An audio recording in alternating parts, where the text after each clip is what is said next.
3 sıradan her iki deli içinde yanlış sıraya girmek nasıl bir şey acaba?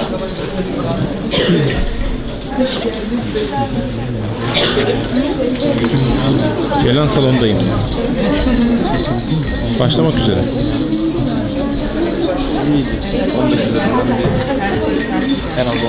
Bir önceki kaset takıp üzerine başladım ben de ama kaset gerekecek gibi. Sen çabuk yine de gel.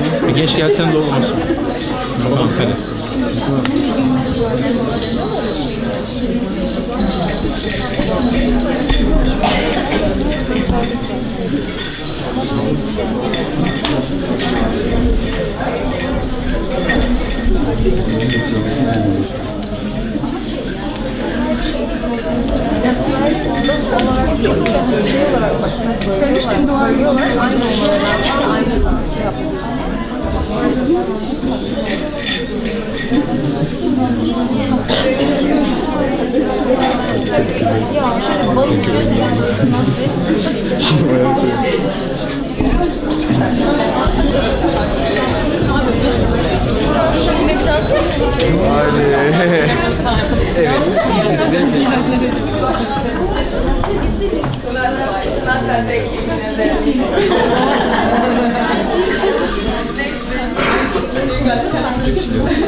Dear colleagues, distinguished guests, dear students, I'd like to welcome you to the very last of our activities this year. We had a very, very busy year. As you would remember, I'm very proud to say that we had the first academic Native American conference in Turkey in our department this year. And yesterday, our students did a very good job. They staged adding machine. We had a lot of students who worked very hard and also staff members who contributed. So I hope if you haven't seen the play, you will go see it tonight. But today we have a very, very important group. I think they will introduce themselves. I'm sorry, today is the very last day of the semester and some students are taking their second midterm exams. That's why this hall is not packed. Otherwise, everybody was interested in seeing you. So, I don't want to say too much. We've already kept you waiting. Thank you so much for coming. I'd like to thank the embassy for making this possible. Thank you. And without further ado, Seven Falls Indian Dancers.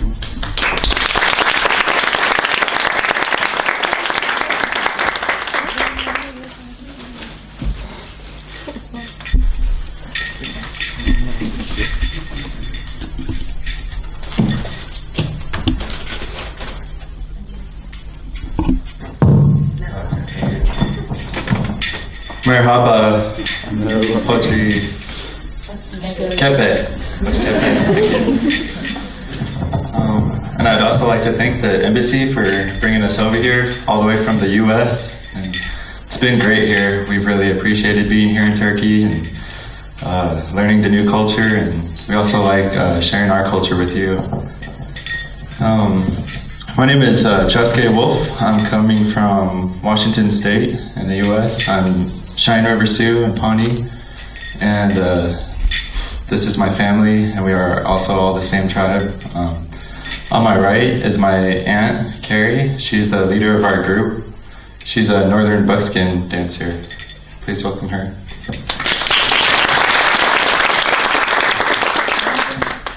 And to the right of her is our brother Dennis. He's a northern traditional dancer.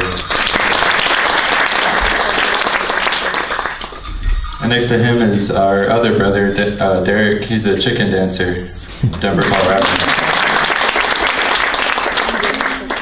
To the right of him is our sister Michelle. She's a southern clock dancer. And to the right of her is our aunt Tigger. She's also a southern cloth dancer. Please welcome her. The first dance that we will be showing is the intertribal dance. This is an old social dance that is still done today at many powwows. This is when we all get out there and have fun and invite family and friends and showcase our different dance techniques.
Thank you.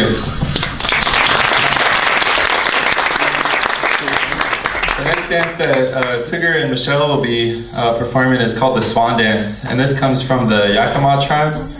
The Yakimas were rich and wealthy tribe until one day they started taking everything for granted, and for once everything was taken away from them, and their tribe was poor and hungry. So these two maidens went into this lake and sacrificed themselves for their tribe. And as a result, they returned as swans, and their tribe was given another chance. This dance is to remind us to always be thankful for what we have and never forget to give thanks to the Creator up above.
Thank you. And this next dance that Derek and Dennis will be performing for you is the Eagle Dance. A long time ago, and even today, many medicine men and chiefs still believe that the eagle can fly so high that it can deliver messages to the Creator up above. Derek and Dennis will be flying like an eagle, portraying and hunting for food.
afternoon.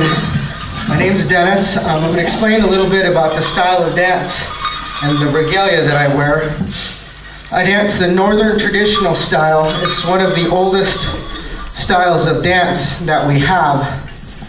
The story goes that we got this dance. There's a tribe, they're the Omaha people.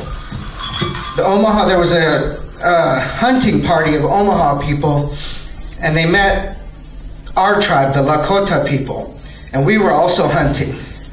And we gathered, and the Omaha people shared this dance with our people. So we took it back to our tribe and showed the tribe, so we made our own variation of this dance. It's a warrior's dance. My regalia that I'm wearing, you see I'm wearing a fully beaded outfit. Our families help us put all our outfits together. All my beads are sewn on by hand. From my apron and my vest are moccasins.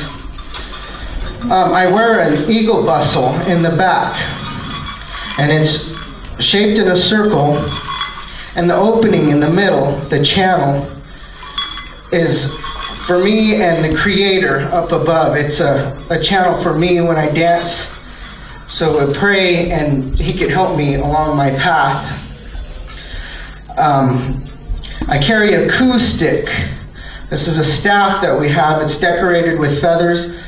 Back then, with this coup stick, we would touch our enemies, or, without sparing their lives. It would help settle our differences in that way. I also carry an eagle fan as a decoration. The white on the bottom is called Angora. It's mountain goat hair. And the reason why we wear that is it helps us, because you see the mountain goats are on the side of the cliffs, and they're very sure-footed. So that's a reminder for us to walk a good path and be sure-footed and watch our steps and the way we go. We wear bells just loud.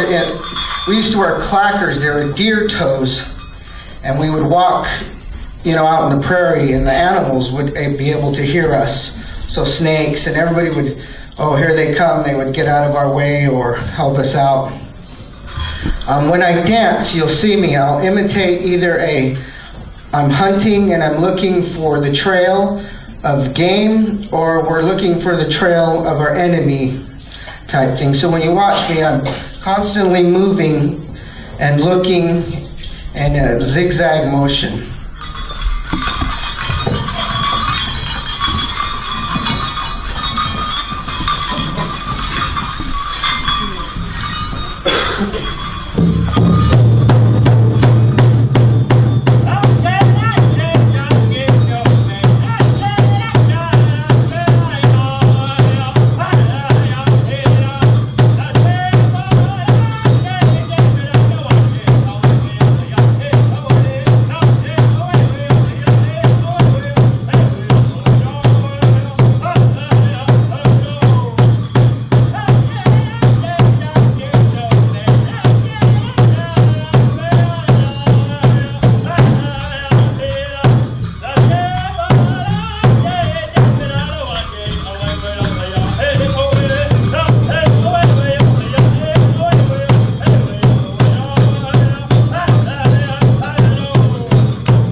All right, this next dance that Debbie and Michelle will be doing for you is called the Women's Southern Traditional. Now this dance is only a women's southern style of dance. We divide the United States pretty much above the Nebraska border all the way across to maybe the tip between Oregon and California. And that's the northern and southern parts of the United States. Now the women on the southern parts of the United States, they do this style of dance. The style of dance is an old style of dance for the women. And this dance represents the gracefulness of our women that we have, and how they move in their beauty is represented in the way that they do this dance.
Thank you. This next dance that I'll be doing for you is called the grass dance. This comes from the Arikara tribe. The grass dancers were the first ones out before powwows or before they set up camp, because they would flatten the grass and scare away the snakes. And even today, the grass dancers at some powwows would go out first to bless the grounds. And this story came from a boy who was crippled, and he was able to be healed from this dance. And the fringe and the yarn that I have represents blades of grass out in the prairie, and the way that I move is kind of like the wind blowing the grass. And that's the dance I'll be performing.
This next dance that Derek will be performing, it's called the chicken dance.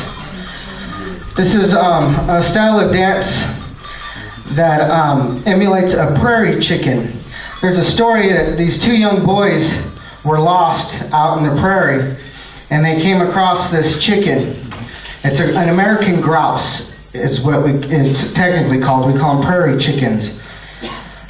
But these boys were hungry and scared and lost, so they seen this chicken and they wanted to catch it and eat it to feed themselves. Well, the chicken begged and pleaded with these boys not to harm him or eat him. And if they didn't, he would show them this dance. And they would take it back to their people and dance this dance. And what it is it's a mating dance. So these male chicken dancers, when you see them, they dance real proud and real proud. So they're trying to attract a mate with this dance. So right now Derek will finish getting ready, but he'll be showing you his version of the chicken dance.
Can you hear me? I woke up and lost my voice this morning. I'm yelling at everybody.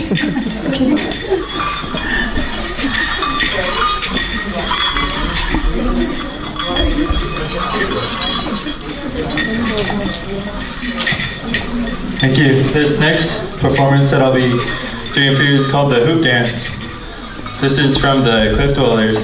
The cliff dwellers lived in high cliffs and could be very dangerous if they fell or tripped. So this dance was taught to the younger generation as as children to help teach them coordination and balance.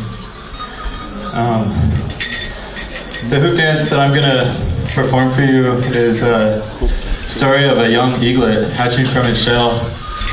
And then while he's living his life, he's becoming involved with different animals of the world that helps him grow. And then at the end, the eagle has a couple babies of his own. So that represents the cycle in life and the circle in life, and the circle is very important to us natives. We'll do the 15 hoop dance.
Thank you. For our next dance, we'd like to invite the front row to come on up and join us on stage. Please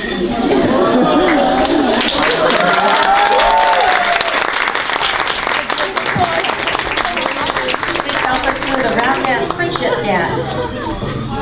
This is one of the oldest dances that we have. All we'll ask you to do is form a circle, hold hands, and we'll dance to the left, keeping your feet in time to the rhythm of the drum. Dennis will be our leader, so watch what he does. And then from the round dance, friendship dance, we'll go into a snake dance.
Thank you very much and good job dancing. This will conclude our performances for now. We will be up here for a few minutes. If you have any questions, feel free. We'll just have an open Q&A session right now.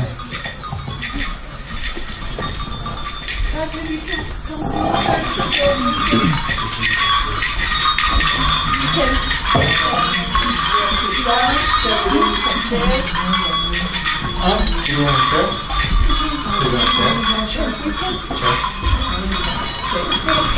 Oh, you can come down and sit. Is it too complicated? So that you're closer.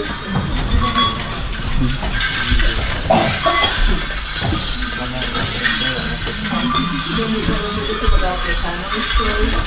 Because you have a family, but you are from different tribes, some of you? No, all of you are from the same tribe, but I saw some different names because of the dances. No, actually, the dances that we do are from our tribes. Derek is he's dancing from the Blood tribe, which is actually a separate band, but we are part Lakota. They're not Lakotas. Oh, Blackfeet. Oh, okay. I apologize. And Derek is doing a separate dance from the Blackfoot tribe. But Dennis is doing the Northern Lakota, and as he was saying, it actually originated from the Omahas, but was passed down to the Lakota tribe.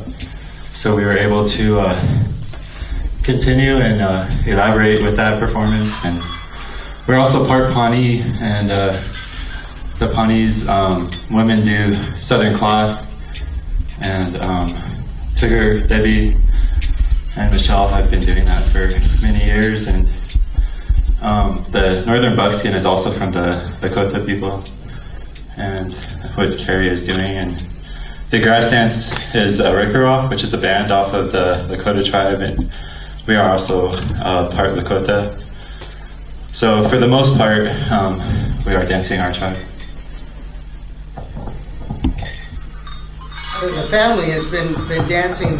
Our aunts, they all started dancing when they were young. Learned from from our grandmother and grandfathers and passed it down to us. We've all been dancing since we could walk. You know, we dress. Chasque just has a daughter, a brand new daughter. She's, how old is she now?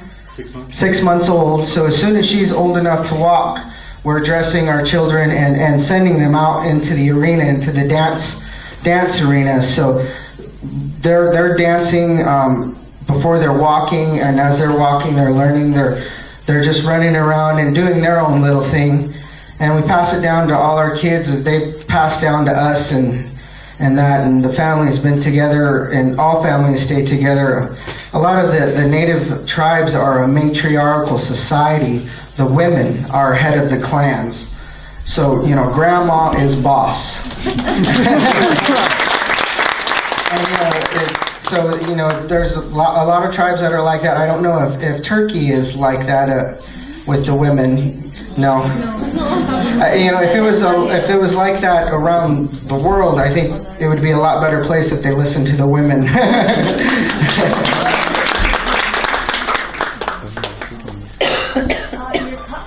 Your outfits are extremely colorful. Do the colors have any specific significance? Are there certain colors that have certain meanings and others? There are. My outfit is more of a traditional outfit. The colors, the red, the yellow, the white, and the black are traditional colors. They represent the colors of the people of the world. The yellow people, the Chinese, the red people, native, us, the Caucasian, the white people, and then the black, the African people. So but Derek here, he's very multicolored. He's what we call very contemporary style. He's very flashy. He wants people, you know, he wants to be looked at. And that's that style. You want to have anything to add to that? Yeah, the importance of like the bright colors, along with Chasque's outfit and as well as my own. His outfit is more of a contemporary style as well. And by the contemporary, I mean the new age, the new school style. Because when we have our powwows within the United States, they're competitions. And we get judged, and we want people to notice us. We're very flashy, we need bright colors, we need diamonds, you know, we want to catch people's eyes. We want to be eye-catching, so when we contest, we catch the judge's eyes.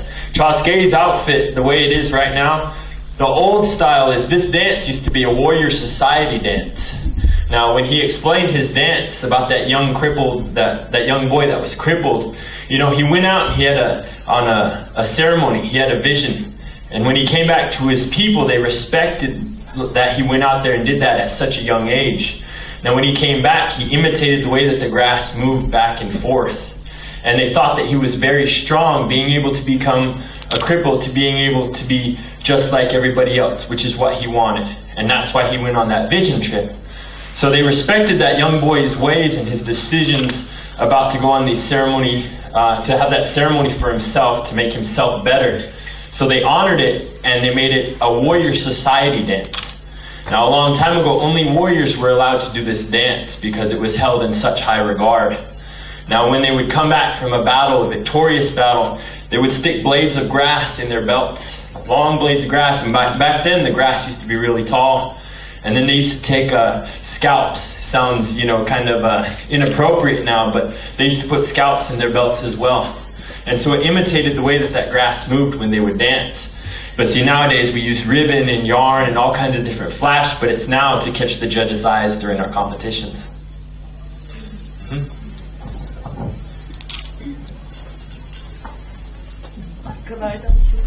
I'll ask you a simple question. Why are your eyes closed? You know? Why are they covered? Yeah. They're like sunglasses. A lot of the time, back in like when we go to powwows and whatnot, they have them outside. And during the day when it's really hot and, you know, it's really bright out in the sun, these help a lot. So, so it's kind of become kind of like my own type of style. You know, a lot of other people have them and whatnot, but I don't know, it just helps to keep the sun out of your eyes. Traditional eyeglasses. Yeah, exactly, yes. Have you won any of those competitions? You're such good dancers. Yeah, we have actually. Tooker's a world champion. Yeah, she's a world champion. We're all champions.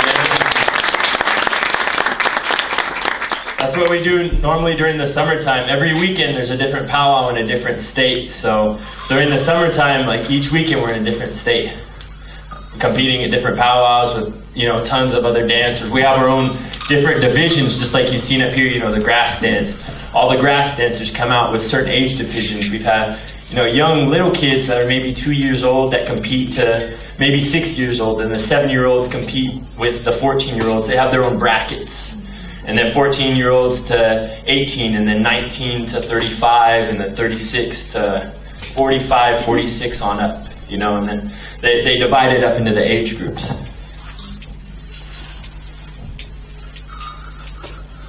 Many of the dances are very close to nature, animals. Could you talk a little bit about that? Well, my style is also kind of it emulates the Lakota, the prairie chicken as well. Sort, you know, he's more of an upright, you know, cocky, where we're looking for our food or our trail, kind of, because we can stand up and be cocky as well. So it's kind of like the prairie chicken, because we're constantly moving our head and looking. That and the eagle, you know, we respect the eagle a lot because, as I said in the beginning, the eagle flies the highest. So we believe he carries our prayers up to the Creator. So there's a lot of different animals that represent on our regalia, but not too much, you know, on our dance, but a few. Because we have what we call a rabbit dance, and it's a couples dance. And, you know, we kind of hop in a way, and a little hard to explain, but kind of like the round dance, same type of beat, but with couples, and it's a couples dance. I don't know if that answers your question. The Pueblo dance to bring rain, like the Hopi and the Zuni have their Kachina dances, and usually hoping that the crops will be, it will be a productive year, they dance. But it seems like the aim is a bit different in your case, right? Right. There is no specific goal other than carrying maybe your prayers to the gods above. The rain dance, first of all, is more Hollywood, if we can say that. It was based more, you know, on, you know, the Western civilization, quote unquote. You know, really, we don't have rain dances. We have our ceremonial dances, which are meant for different reasons and certain purposes, to heal or to help others. We have our church, like our religion, which is, you know, closely related with a lot of other things that we have. But our dances that we've done today are our social dances. These are our exhibition dances. It's not right for us to bring our ceremonial dances into these you know, into these types of environments. Now, the way that we do our dances, like Dennis explained with his bustle and whatnot, and how it brings in line, the Creator and God is very important to all of us. It's very important within our tradition. And the way that I've been taught is to always give thanks and to dance for the people that are unable to dance, that are unable to be healthy, that are unable to be well, because it brings joy to them. You know, I've always been told that you dance like nobody's watching you. You have fun and you bring it from your heart, and you bring it from God, because this is a gift that God has given to you. Now you bring this in your upright manner. You're supposed to behave. You're not supposed to be, you know, misbehaving, and you're supposed to act a certain way when you're in your outfit. You're supposed to act appropriate. And it's because these ways have been brought down generation to generation, but it's all gifts from God. And it's very important that, you know, when we wear eagle feathers, you know, just as Dennis wears his eagle feathers, we all wear our different eagle feathers, that we need to respect those, because we hold the eagle in such a high manner. And it's because the eagle is directly connected with God, because the eagle is the one that can fly the highest amongst all the birds, and it takes the prayers up to the heavens. So if that makes sense in a way, and if that answers your question, yeah? Okay. Do you have separate professions, or do you earn your living by dancing? Yeah, we all have different professions. I mean, powwows are great because they always, you know, usually helps out and whatnot, but we all have different professions. I make skateboards and snowboards. Yeah, that's great. And I work for my uncle. He's a native author, and I help him sell his books and jewelry. So we travel all over the United States doing different shows, and I work in Denver as well doing different things. So we all have jobs. I work in Colorado Springs. I've been at the same company for over 30 years. I'm an analyst. I'm a data analyst. I help with forecasts and things like that. Actually, though, in the fall, I'm going to return to grad school and try and get my teacher licensure. I was working a 9 to 5, and it's hard because we have to live 2 separate lives in America. Here, I really respect and look up to Turkey because you guys are able to work and have your culture at the same time. Unfortunately, in America, there's a lot of corporate, and then there's our traditional life. And we have to keep that separate because they don't really equal each other that well. A lot of people are ignorant in a respectful way. So I was fortunate enough to do what I love, which is dancing and carrying on traditions. My girlfriend and I have a nonprofit organization, and she does storytelling, and I do hoop dancing, and we travel around doing stuff like that. I'm a stay-at-home mom. I raise 4 great, beautiful children, and it's important to me to be a mom and a wife, so I'm very family-oriented. I work with the Indian Child Welfare Agency, and I work as a prevention specialist. I coordinate 2 Indian parenting programs, make it culturally specific for parents. So we have a group for parents that have children under the age of 4, and then we have a group for parents that have children over the age of 5. And what it really is a abuse prevention program, child abuse prevention program. I also mentor 2 youth groups, one in Colorado Springs called Pikes Peak Intertribal Unity. I have kids, it's a leadership Indian group. And then in Denver, I have a leadership group called PALE, Program of American Indian Youth Leaders. I also have been managing Seven Falls for 30 years this year.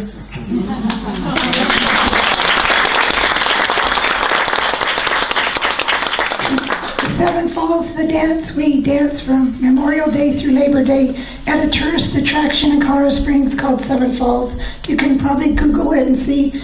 That's where we dance. We used to do 10 to 12 shows a day, every day. Now we're just doing nights, but we dance every day up there. And we started at the Cliff Dwellings Museum up in Manitou Springs. And they started in California when the Indians were relocated to Los Angeles. They formed their own group, and they came up with a dance troupe, and they danced at Disneyland until they said they were replaced by the Mechanical Bears. And part of that group moved to Manitou Springs at Cliff Dwellings, and they did the Intertribal Eagle and Swan and Hoop, and that's where we got the start of our shows from then. And then I split up with my husband. We went to Seven Falls and had a better show.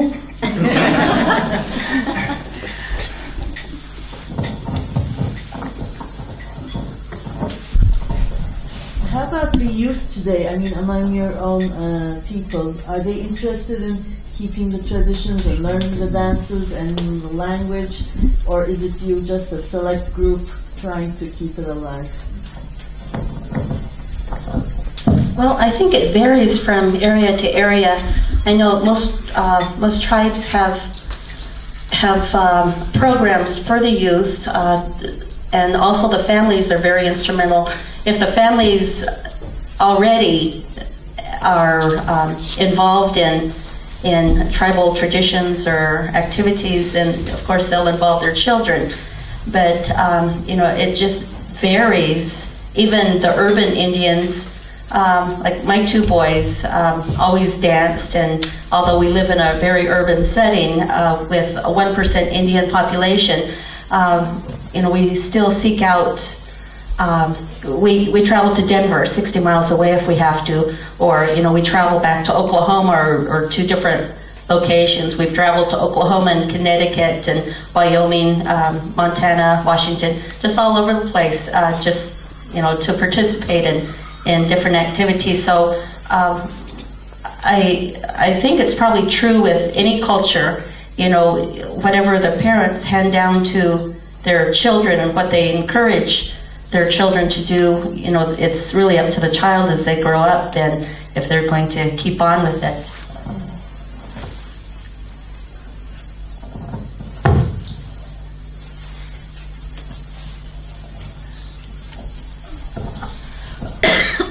I just want to say I really appreciate the way that you all celebrated the youth for a whole week.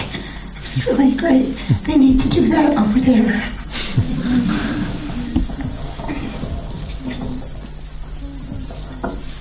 You showed us your social dances and you said you have ceremonial dances. Do you also have storytelling dances? Perhaps some that incorporate some of your folk tales into dance? Well, my girlfriend I was talking about, she's actually from the Northwest. I moved up to Seattle from Colorado. And the Northwest tribes are a lot different, like the Alaskan and the Canadians and even the Washington State natives there. It's a lot of different, but with her different stories, she actually incorporates dancing with it. There's a dance that portrays kind of similar to what we do that are different animals, and she is a raven dancer, so she dances like a black raven. I was able to visit the Crazy Horse Monument last year. What are your feelings about that? From our Yay! Well, actually, when I get home from Turkey, I'm heading to Crazy Horse Monument to work for the summer up there with my uncle. So the natives up there are very proud of that monument. It's going to take a very long time. It's all private funded. The government has come in, and it's a family that is building this monument for the native people. And the government has come in and tried many times, we'll help you finish, because they could finish it, finish the monument. And they're like, no, we don't want the government's help. We're going to do it. So it's all privately funded. I don't think the monument will be done in my lifetime. Maybe my grandchildren's, maybe. It's a very ongoing, but by the time everybody's seen a picture of Mount Rushmore with our 4 presidents on the rock, it's not far from there. But they say when the monument is finished, Crazy Horse's monument, that Mount Rushmore will be able to fit in his armpit. That's how grand scale that his monument, because Mount Rushmore is very huge as well, but Crazy Horse Monument is going to be very big. But we're very proud of it, and this Polish family, I believe, they're from Poland originally. This family came, and he's been doing it. He's since gone, but his children and grandchildren and great-grandchildren are now carrying that on. So we're very honored that they're still doing that, and we're glad that they're doing that. We're happy for it.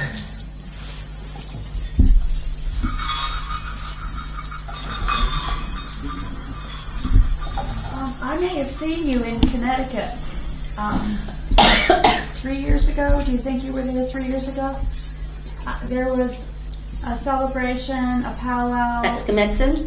At the Fox? At Foxwoods. Foxwoods? Exactly. Yeah, I'm curious to know what your feelings are about the casinos in Connecticut that are so huge and are saving the state of Connecticut, I think. Actually, the casinos are all over the United States. Most tribes have some form of casinos, and unfortunately, years ago, there was a lot of poverty, and a lot of things that go along with that. Drug and substance abuse with that. But now with the casinos, it funds a lot of programs. It funds drug and alcohol abuse programs. It helps with tribal museums, tribal preservations, elders programs, youth programs. It does a lot of good.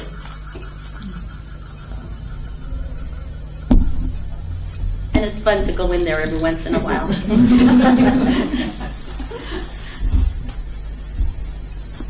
Also some talk of independence from the U.S.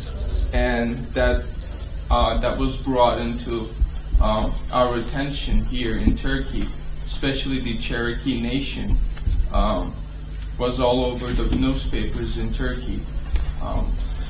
What do you know about this, and what would be your thoughts on the subject? We're all sovereign nations. Well, sovereignty, I mean, total independence, that's what they were talking about. And their lacrosse team also have been accepted as, a nation state, so to say, in international competitions, not a, subdivision of the U.S. They're not necessarily, I don't know. It seems funny, but once again, the Western Hollywood, type deal, the Cherokees are always top of line, There's actually lacrosse teams in New York, Rhode Island and whatnot that are all native lacrosse teams, even in Canada, and they're much better than the Cherokees. Oh, they are, really. That's where it originated, was up in the New York area, and they're probably one of the best players still in the world. This was a game that, it started on a long, long time ago with their tribe, and this, once again, hundreds and hundreds of years now, they're still playing this game. It's just like our dance, and they have their sports. There's other native teams that focus on a lot of different sports. We have this game in Oklahoma. It's with the Ponca people, and it's called shinny. And they call it shinny because they have these weird sticks that kind of hook up like that, and they're long, and you have two, and it's like there's bean bags, and then they throw it around. But other players are allowed to hit your shins with their sticks. It's a very painful game. You're not allowed to wear pads and whatnot, but it's traditional. That's the way they used to play in the old days, and that's how they play nowadays. Now with the independence and whatnot, the Cherokee, once again, just because it's kind of Hollywood and whatnot, they have a lot of attention, I guess you could say. There's bands of Cherokee in Oklahoma, South Carolina, North Carolina, pretty much in the South. There's a lot of different regions. They also own a lot of casinos throughout the southern part. But a tribe that is growing even larger than the Cherokee is the Seminoles. And the Seminoles now own, 25% of Hard Rock? They own Hard Rock, the Hard Rock cafes. They have, some of the largest hotels in Florida and, all throughout the United States and whatnot. So